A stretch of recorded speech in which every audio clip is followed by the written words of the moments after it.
I'm a freelance programmer. I've been facing my computer screen since this morning, but I can't seem to concentrate on my work.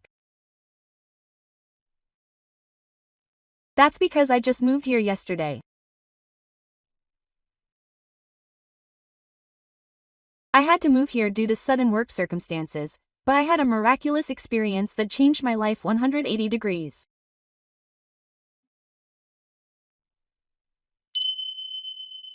I think I need to explain this, so let me tell you, my name is Yosuke. I'm 28 years old and a freelance programmer. I've been facing this strange altitude since this morning, but my thoughts are wandering and my fingers are not moving lightly. That's to be expected. I only stepped into this room yesterday. I had to move here due to sudden work circumstances, but I chose this place as my new place to live because it's close to the station and convenient for daily life. And as I was working at home again today, my gaze was suddenly drawn to a family photo that appeared on my computer screen. It's been a year since I separated from my wife. I've treasured that one photo ever since. The small child in the photo is my daughter Mayu. The cause of the divorce was my wife's unforgivable behavior and endless sorrow. While I was busy with work, my wife was deeply involved with someone at work, and on top of that, she was spending endlessly using the credit card in my name. The truth came to light shortly after Mayu was born into this world. And my wife broke up with me of her own accord. I wanted to repair this broken relationship for Mayu's sake. But my wife's will was firm. My wish was not granted. In the end, we proceeded to the climax of the divorce, and the skillful words of Sukawa's lawyer made me lose my earnestness, and my means of communication with Mayu were cut off. Since then, I have not seen Mayu, and this photo is the only connection I have. I have tried to fill the void in my heart by throwing myself into work, but in a moment of silence, the shadow of my eyebrows comes to mind. I stand up as if to shake off the thought. Should I go buy some ingredients for dinner? As I leave the apartment and try to get on the elevator, I see a young woman inside with a young girl in her arms. Hello. The moment I got into the elevator with a slight bow, I made eye contact with the girl. The moment I saw her face, my heart raced. I had seen her expression somewhere before. Was I imagining it? The girl looked at me and reached out her small hand. Oh, I'm sorry. This girl is not shy, the woman who seemed to be her mother said to me. No, it's okay. Despite her words, my heart was beating fast. The girl looked just too much like May. It was too strange a coincidence to be true. Could something like this really happen? After a while, the elevator arrived at the first floor, and when the doors opened, the woman quietly left with the girl in her arms. Meanwhile, I stood there for a while after the two of them had left. Shopping was no longer on my mind. I went back to my room and sat down in front of my computer again. That girl must be May. But why would May, who was supposed to be living with his ex-wife, be with another woman? My mind was filled with unanswered questions. 3 days passed and I still couldn't concentrate on my work. Time just kept passing by. But then came the moment that cleared my chest. As I headed to the first floor of the apartment building to take out the trash, the woman who had her back to the garbage dump turned to me. It was the same woman I had met in the elevator 3 days earlier. "Oh, hello. Hello." My voice trembled slightly. There was a baby carriage next to her, and a little girl was sleeping peacefully inside it. I unconsciously stared at the child's face. "Excuse me, is something wrong?" "Oh, excuse me." I steeled myself and decided to ask. "This may be a strange question, but is the child's name Mayu?" "Huh?" The woman was surprised and froze in place. "What makes you think that?" After all, the little girl was Mayu. "Mayu is my daughter." "Huh, you're Mayu's father?" "Yes." There was a clear look of confusion and caution in her eyes. "Do you have any proof?" "Yes." I took out my phone and showed her a photo of Mayu when she was born. "Oh, it's true. But why is Mayu with you?" She looked around, pondered for a moment, and then slowly spoke. "We'll talk in my room now. I think I need to explain this matter, so thank you." The woman quietly walked ahead pushing the stroller, and I nervously followed her. What surprised me even more was that her room was next to mine. Then I was invited into the room and sat down on the sofa. She gently carried May, who was still sleeping, to the back of the room, and when she returned, she quietly introduced herself. "My name is Kako. Mayu's mother. A friend of your ex-wife." "A friend?" I couldn't believe my ears. "Yes. Sei was my classmate from college and we had been close friends for a long time. My ex-wife's name is definitely Sei. I heard about it from Sei." "Are you living with Sei?" "Maybe, no, Sei is overseas now." "You left May behind?" Sei remarried the man she had an affair with 6 months ago and moved overseas. And Sei left May behind because she said having a child would interfere with her new life. Yes. At first, I was going to take care of her temporarily, but I never heard from her again. I called and sent her a message, but she didn't reply. I couldn't believe it. That means she abandoned Sagame. I had no idea that something like that had happened. Since Sagama is serious, I wasn't even able to meet Mayu. Is that so? I'm taking responsibility for raising Mayu, so don't worry. Thank you. But my words trailed off and hung in my throat. Could you please go along with Mayu? I had expected this to happen based on the flow of our conversation, but to be honest, I'm still undecided. Is it okay to call a man who suddenly appeared the child's father? That's right. It's only natural that you would think that. Then it happened. The intercom at the house rang, and when Kanako answered it, Takeshi, the apartment manager and Kanako's relative, was standing there. "Oh, what's wrong, Takeshi?" The new tenant contacted me saying that the internet wasn't working. "So, Yosuke-san, were you an acquaintance of Kanoko-chan?" "No, that's not what I meant. Takeshi-san, I have something to talk to you about." And Kanako explained the situation to Takeshi-san. I see.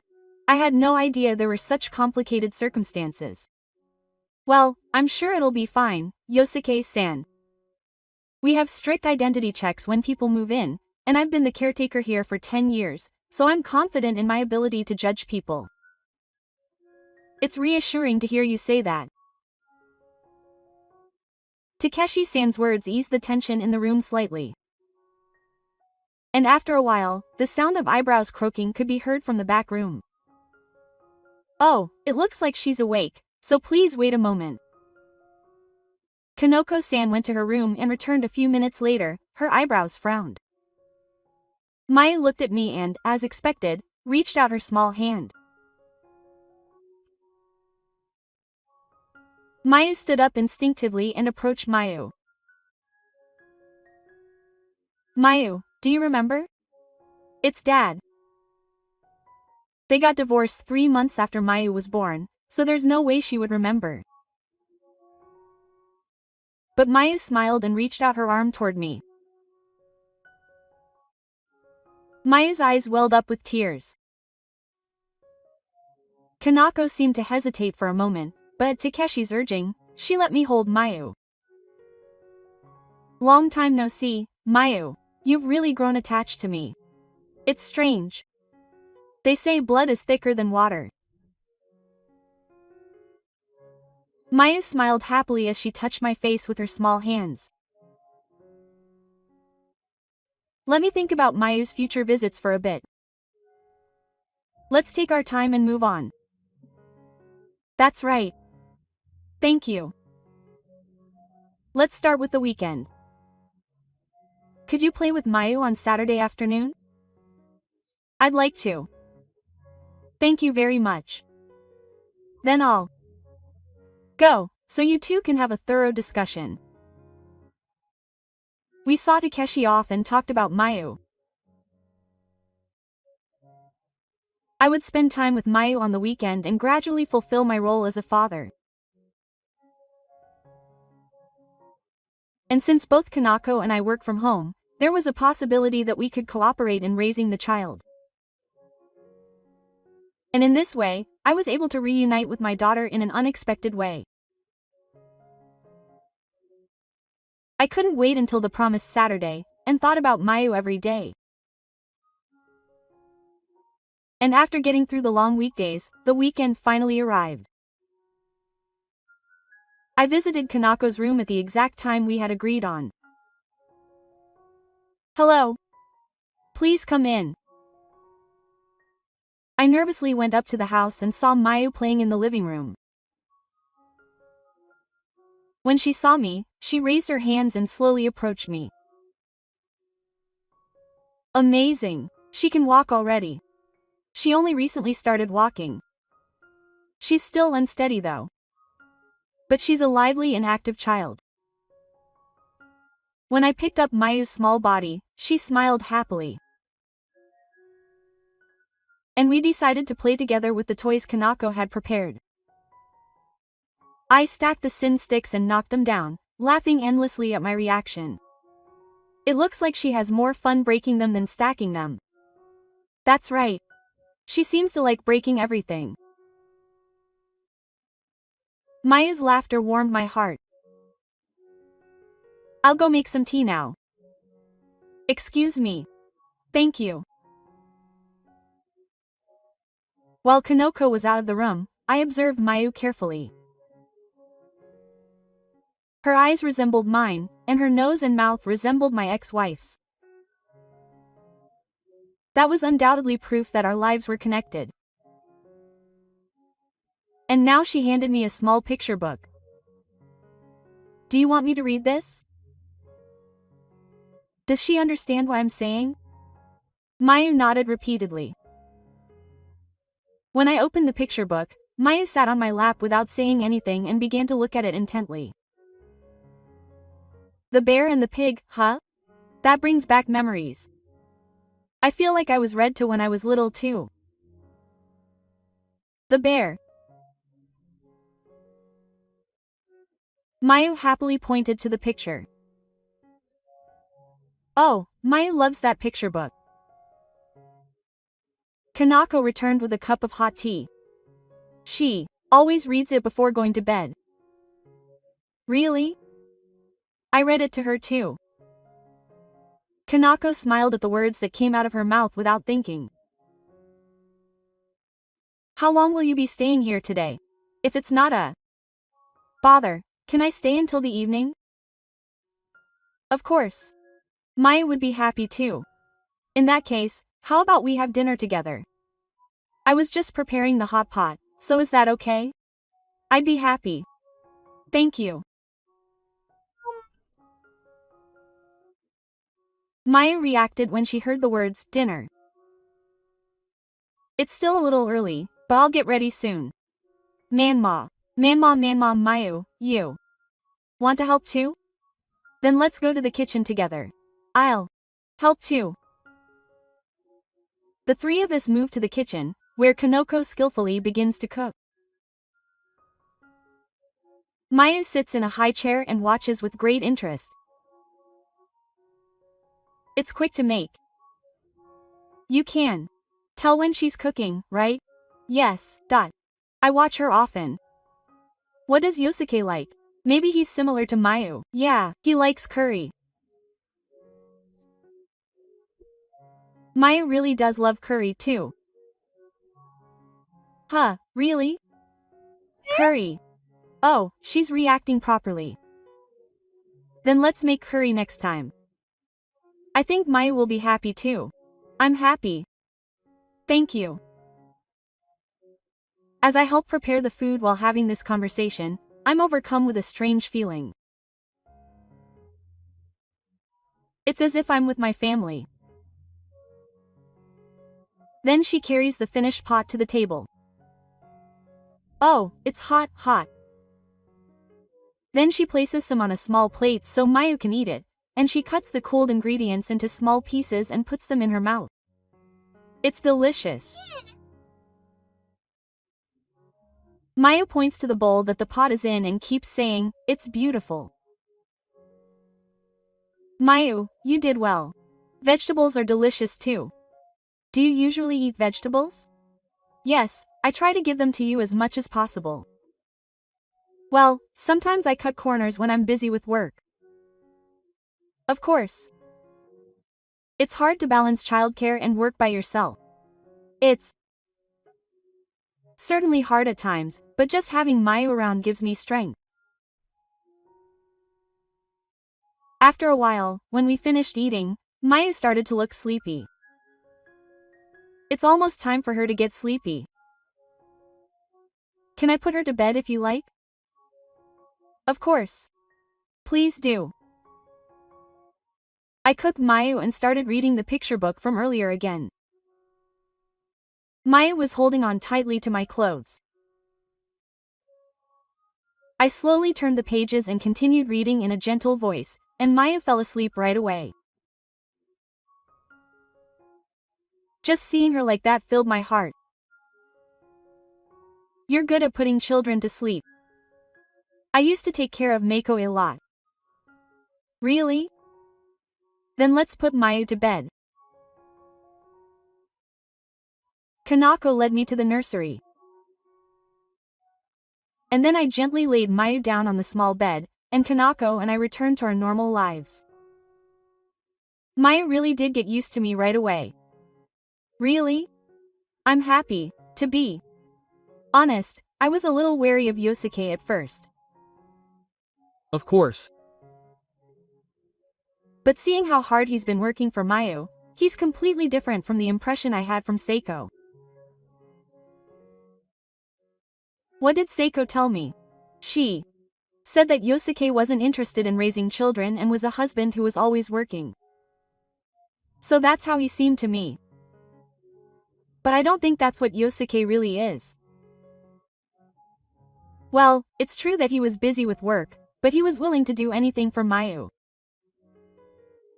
So when I lost Mayu, I brought back really painful memories, and I'm sorry for waiting.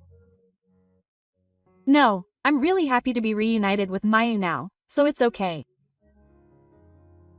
From that day on, the distance between Kanako and I definitely narrowed. I myself became more aware of my role as a father, and I started visiting Mayu more often than before.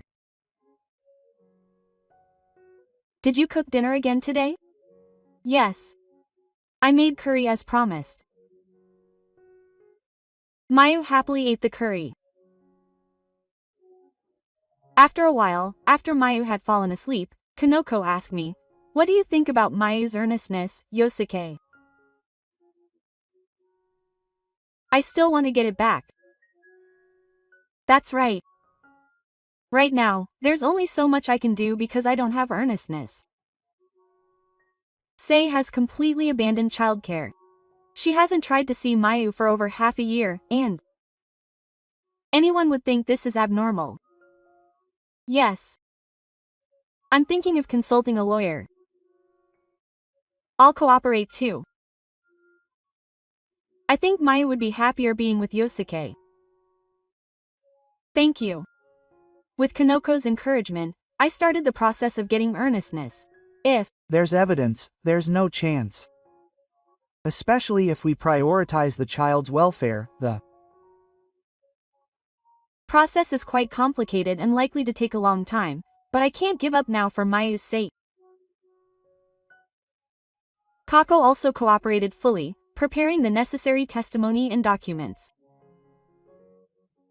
And then, as the season approached early autumn, I went to see Mayu as usual. Dad. When Mayu saw me, she ran towards me with her arms outstretched. You can hug me. Hug. Even though I was feeling happy, I noticed that Kanako's expression was clouded. Kanako, is something wrong? Actually, Saka contacted me. Huh, Sokka? Yes. My heart almost stopped when she told me that she wanted to take Mei back since she had settled into her life overseas. I told her that I had nothing to do. I told her straight out that it was too late to do that now that she had left it alone for so long. But it's also true that she really cares about Mei. That's why we should hurry up and start the process of getting her license. If we just had a few more documents, we could apply, and I'll do whatever I can. That night, as I put Mayu to bed, I made a vow to myself. No matter what, I would definitely protect Mayu. I would never let go of her small hand again. I stared at Mayu's sleeping face as I quietly prepared for battle. 2 weeks had passed since I consulted with the lawyer, and the process of getting her license was gradually progressing. As I had expected, the process would take time, but I wanted to cherish the time I spent with Mayu more than anything. How about a picnic in the park this weekend?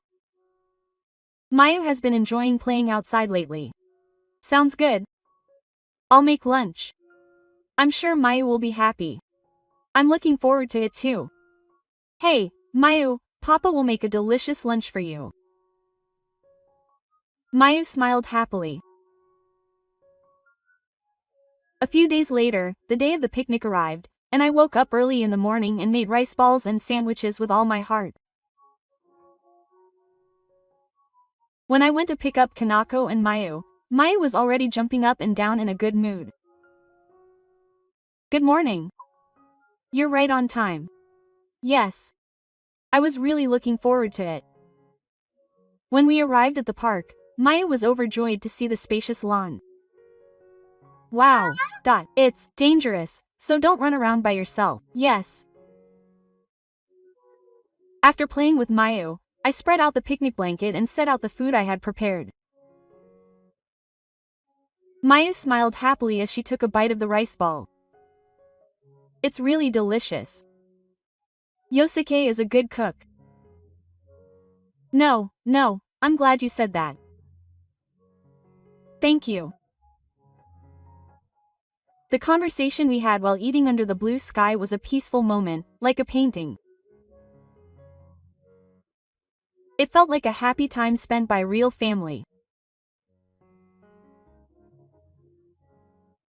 And after dinner, I went on the swing with Mayu and Kanako took a picture of us. Aren't you scared, Mayu? Yes. Just looking at Mayu's innocent smile filled my heart. Then, suddenly, Mayu looked at my face and opened her small mouth. I love you, Daddy. Mayu's voice caught in her throat as emotions welled up inside her. Mayu, you said it well. I could see something sparkling in Kanako's eyes. Daddy loves you too. I hugged Mayu tightly, and she hugged me back with her small arms. I realized once again that no matter what difficulties we faced in the future, I could overcome them as long as I was with this child. And as time passed, Mayu began to call Kanako Mama, and the three of us naturally became a family. I also received a message from the lawyer saying that the procedures were progressing smoothly, and a ray of hope began to appear. Then one night, Kanako spoke to me with an anxious expression. Yosuke, can I talk to you for a moment? Oh, yes. Is something wrong? If Maya were to get serious with Yosuke, I'd be worried about something. I know I'd be embarrassing him by saying this, but honestly, it's hard for me to be apart from Mayu. We've been together for over half a year now, and I love her as much as I love my own child. Kanako, I've decided to tell her something I've kept to myself for a long time. If it weren't for you, Mayu and I wouldn't exist. It's your kindness that supported me in every situation from the first time we met until today. That's why I want you to continue to be deeply involved in Mayu's life. Is that okay? Of course. You're an irreplaceable person to Mayu too. The smile on Kanako's face warmed my heart as well. A few days later, Kanako called me out of the blue. I just got a call from Sei. Apparently, Sei is furious when she finds out that I'm making a serious claim. Don't do things on your own. She's really angry, and she's been acting so selfishly again. I feel the same way. Can you give me Sei's contact information? If that happens, I'll talk to her directly. Is that okay? Me too. Thank you.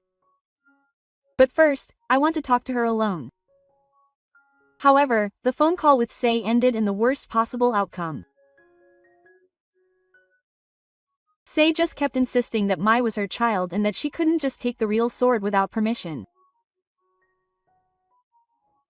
Even when I protested that she hadn't said anything like that after more than half a year, she wouldn't listen at all.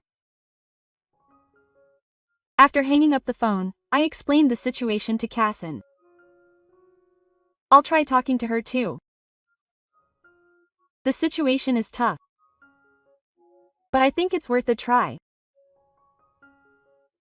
Kanako called Sei and started talking about Mayu. Kanako's tone was very calm, but there was an unwavering strength in her words. You abandoned Ma. So what are you saying now? Mayu is living happily here now and has a strong bond with Yosuke. Yosuke really cares about Mayu. If you're thinking about her, I think you should give up the real sword. I couldn't hear Sei's response, but Kozan's expression gradually became grim. You're not fit to raise a child if you're being careless. Kanako couldn't contain her anger after ending the call. What a terrible person.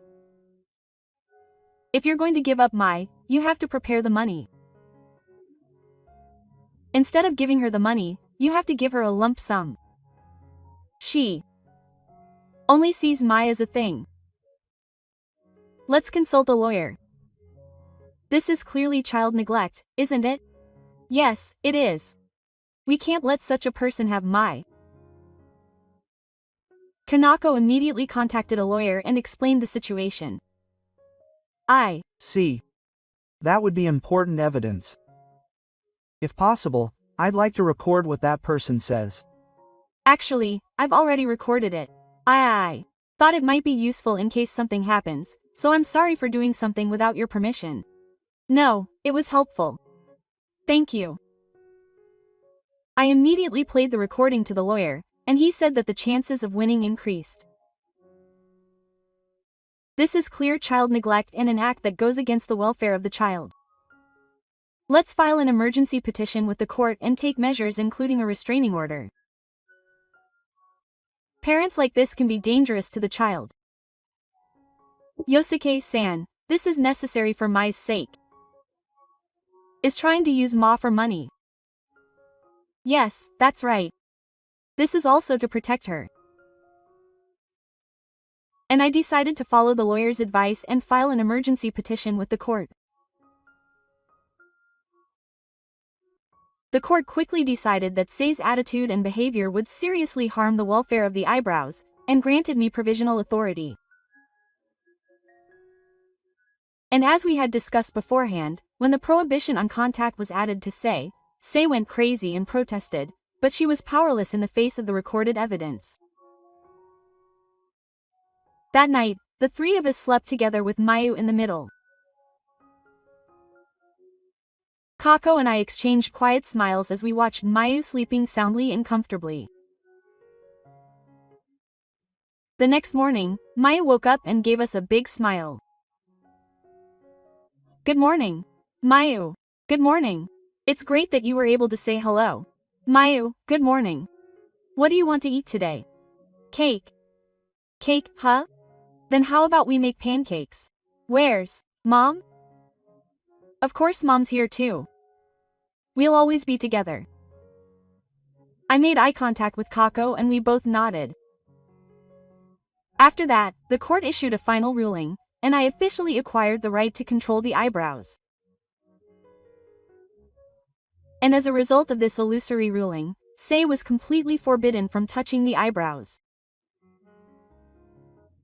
After Mayu had gone to sleep that night, I decided to properly convey my feelings to Kanako. Kanako, let me say this again, will you become our family? Yosuke, I'm not asking you to give me an answer right away. I just wanted to let you know how I feel, and I want to be part of your family. The more time I spend with Yosuke, the more I want to live with you. Kanako, will you marry me? Yes. I'd be happy to do so. And so we became a real family and started living together as a family of three. Since our houses were next to each other, there was no need to move, and Kanako moved into my room. She was so happy that she woke us up every morning.